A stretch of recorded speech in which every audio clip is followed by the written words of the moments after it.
আরে রিপন দাদা, নমস্কার দাদা। দাদা নমস্কার। আজকের খাবারের মেনু কি দাদা? আজকে ইন্ডিয়ান স্পেশাল গুগলি দাদা। এই খাবারের উপকারিতা কি দাদা? দাদা এই খাবারের উপকারিতা শুনলে আপনার বেশি কান্দে উঠে যাবে দাদা। এই ছোট বলো তো।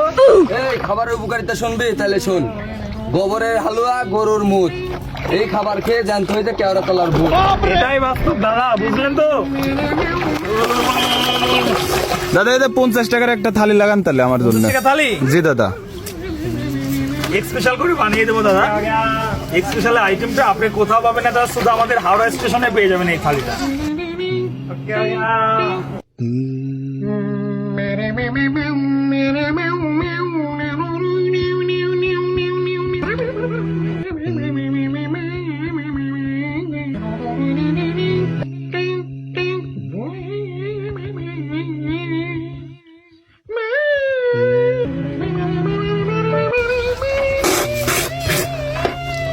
দাদা নেন দাদা, স্পেশাল দিলাম দাদা। দাঁড়ান দাঁড়ান দাদা, দাঁড়ান দাঁড়ান, এইটা আর একটু স্পেশাল দিলাম দাদা। যা খাবেন এবং কেমন হলো দাদা বলবেন থালিটা। দেখতে পাচ্ছেন, দেখেই কিন্তু জিভেতে জল চলে আসছে। খাবার, দাদাদের খাবার খুব ভালো। দাদা তাহলে গেলাম। ঠিক আছে দাদা, ভালো থাকবেন। নমস্কার।